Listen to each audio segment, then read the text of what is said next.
One of the more fascinating tales from the late Roman Empire is about a man called Moses of Crete who declared himself to be the Messiah that the Jews had always been waiting for. He told his fellow Jews, a reincarnation of his Old Testament namesake and promised them an even more spectacular miracle than the original Moses had allegedly shown. He would lead the Jewish people on the island back to Judea by dividing the Mediterranean Sea, just like the original Moses is said to have done with the Red Sea. But this was a promise that led to disaster for the Jewish community of the island, with many of his followers drowning en masse.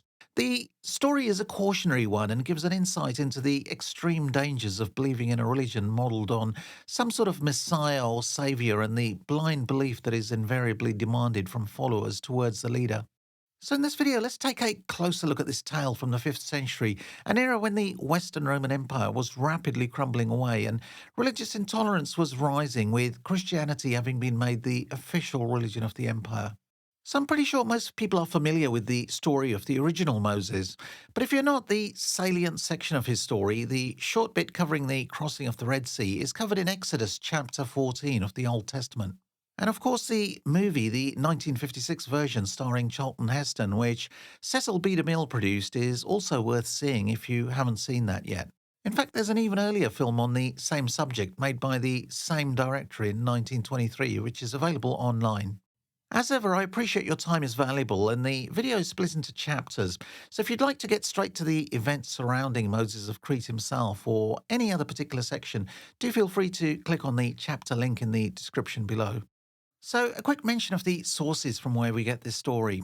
The most well-known and one of the earliest sources is Socrates Scholasticus, a 4th/5th century church historian who, as the title of his book suggests, was documenting church history.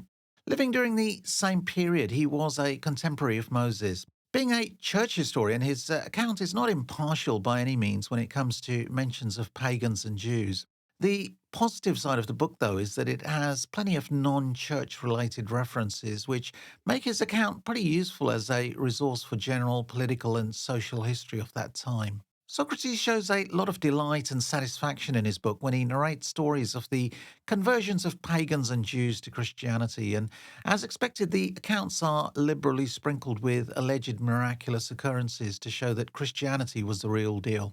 Another good source is John of Niku, the 7th century Egyptian Coptic bishop of Niku. John is also an important source on the Muslim conquest of Egypt, since he lived during the time of the Arab invasion himself. And other sources include Agapius of Hierapolis, a 10th century Melkite Christian bishop and historian from Manbij in present-day Syria, and the Arabic-speaking Christian writer al-Makin ibn al-Amid, writing in the 13th century, amongst others. So how did the Jews get to Crete in the first place? Well, we know the Jewish community in Crete was quite an old one, Jews having first arrived on the island in good numbers in the 4th century BC. Many of these first immigrants had come as refugees following the conquest of Judea by Alexander the Great. And then there were further influxes as exiles from the Maccabean revolt arrived on the island in the 2nd century BC. By this time, there were substantial numbers of Jews in the city of Gortyna, which seems to have been the Jewish centre of gravity on the island. In fact, the city is mentioned in the Old Testament book of 1st Maccabees as well. And large Jewish communities were also located in the cities of Kissamos, Hania, Rethymnon, Knossos, and Setia. One of the best Jewish sources we have of this time is that of Philo of Alexandria, who mentions in his account that most of the Greek islands had large Jewish settlements, Crete being one of those with the largest. And in terms of Roman sources, Tacitus also mentions large Jewish settlements on the island. So prevalent were the Jewish communities of Crete that he believed the Jews actually came from Crete itself, with their nation named after Mount Ida on the island. Quote, the Jews are said to have been refugees from the island of Crete who settled in the remotest corner of Libya in the days when, according to the story, Saturn was driven from his throne by the aggression of Jupiter. This is a deduction from the name Judea, by which they became known. The word is regarded as a barbarous lengthening of Idai, the name of the people dwelling around the famous Mount Ida in Crete, unquote. The Jews of Crete are also mentioned in the New Testament in Acts chapter 2, so we can deduce they had, all in all, a well-established community on the island by late Roman times.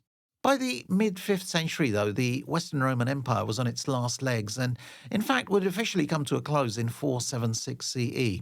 And it was also a time of violent religious conflict and repression as well. The atmosphere was one of strong Christian religious fervour, as Christianity had taken a very strong hold over the empire, and paganism had been banned and pretty much eliminated by the new Christian regimes of the later Roman emperors. And that left the Jews as the only other major religious community. But the Jews were also under pressure, although they were protected to some extent under Roman law. While the Roman emperors did not ban Judaism, there was increasing legislation restricting Jews and Judaism in the social, political, and religious spheres. These were mainly due to the Emperor Theodosius the Younger, and his decrees, along with previous laws passed since Constantine 100 years earlier, were collected and became known as the Theodosian Code.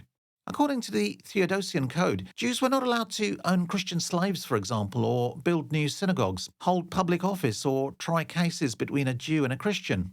Intermarriage between Jews and non-Jews was made a capital offence, as was the conversion of Christians to Judaism. And perhaps because of this repression, both Socrates Scholasticus and John of Nicaea and others describe large conversions of Jews at this time to Christianity. John of Nicaea attributes the conversion certainly partly to the persecution of Jews.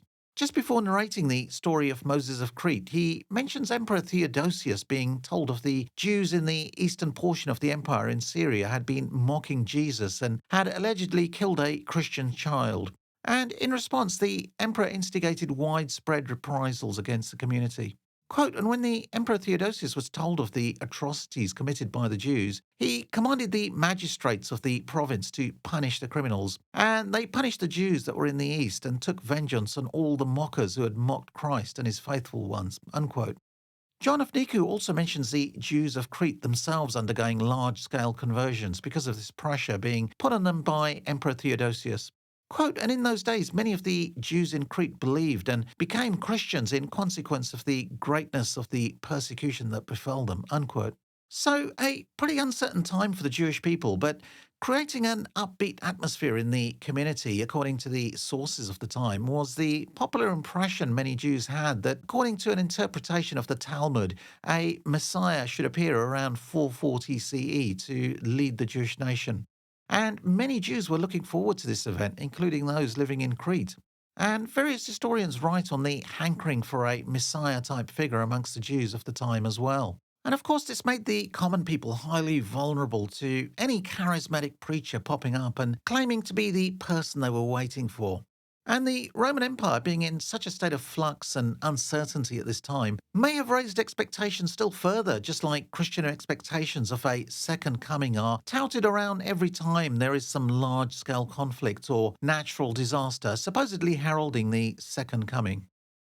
By the way, it can take quite some time to plan and create these videos, so if you do like these kind of videos and you'd like to help the channel, I'd really appreciate it if you could hit the like and subscribe buttons.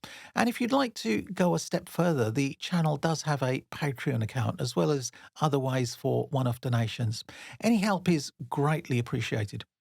So it was in these times when Jewish expectations were highest that Moses of Crete appeared and began preaching on the island. John of Nicaea in his account mentions that his real name was Fiscus, but that he referred to himself as Moses. Fiscus addressed the Jewish communities of the island. Quote, I am Moses, the chief of the prophets, for I have been sent from heaven by God. I have come to conduct the Jews who dwell in this island through the seas, and I will establish you in the land of promise, he declared. Socrates also mentions the same information, adding Fiscus had spent over a year preaching throughout the island and was successful in gathering a following. Quote, he moreover bid them renounce their money and other property, pledging himself to guide them through a dry sea into the land of promise, unquote.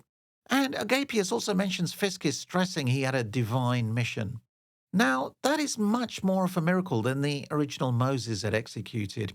For one thing, the Red Sea is only around 10 miles in width at its narrowest point. And you can easily imagine a person or group of people walking that distance in one night, if we assume that the alleged miracle took place, that is.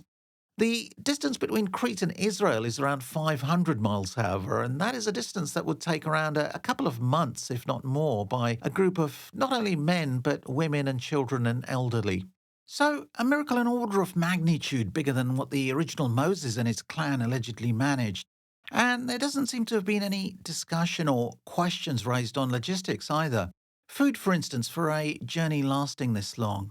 Presumably, Moses of Crete thought that food from heaven, manna in other words, or something similar would drift down for his people.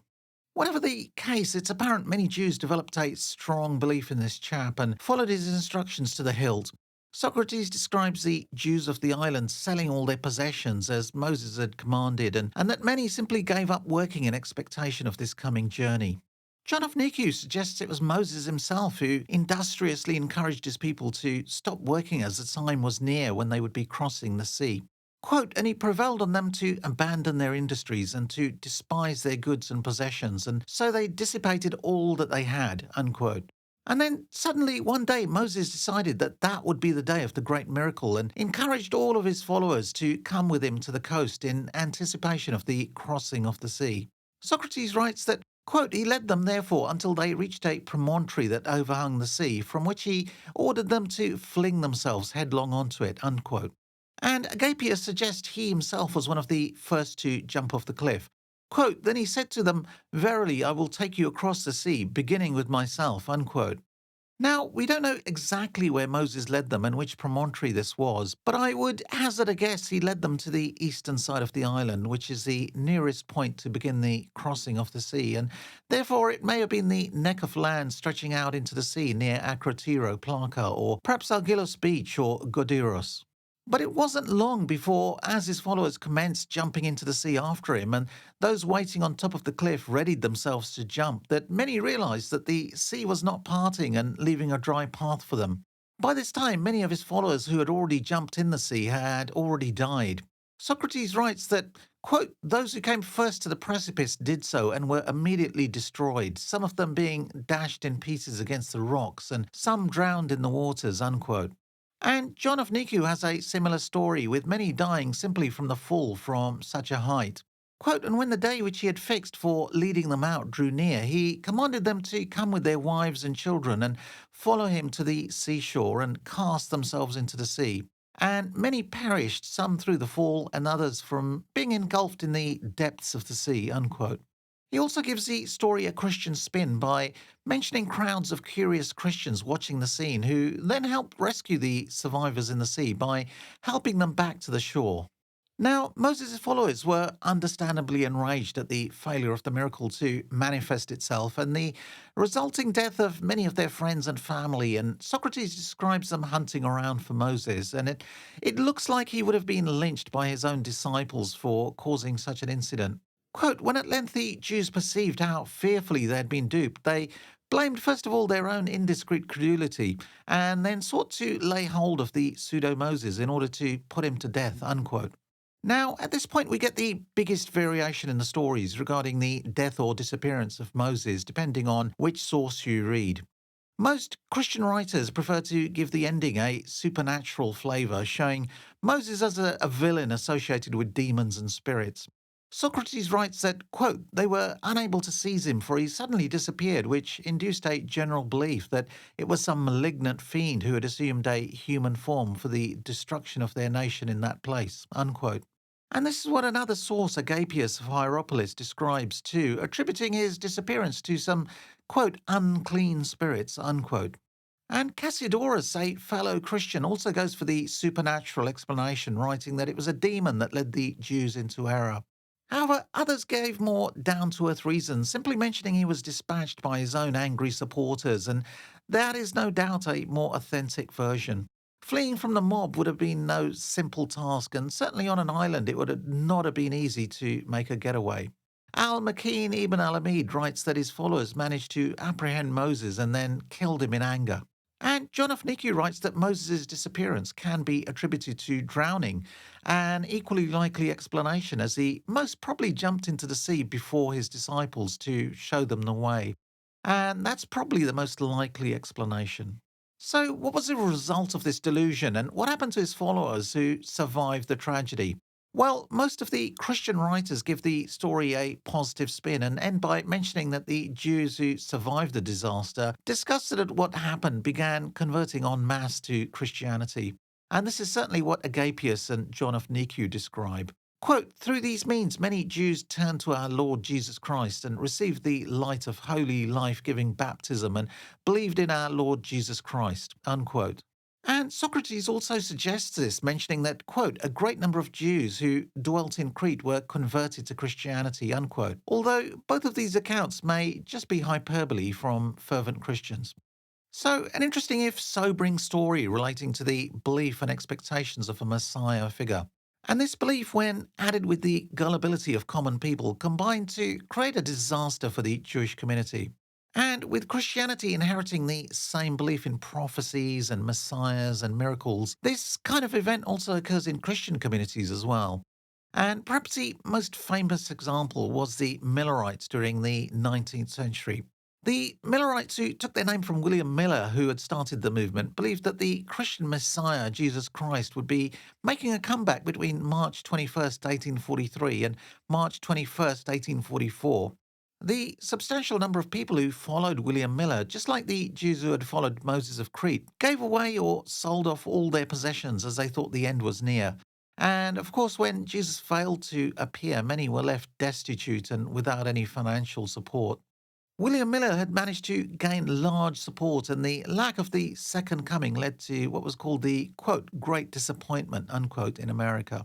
Anyway, I hope the story of the new Moses was interesting, and if you did like the video, it would really help the channel if you could hit the like and subscribe buttons, and I'll see you in the next video, hopefully.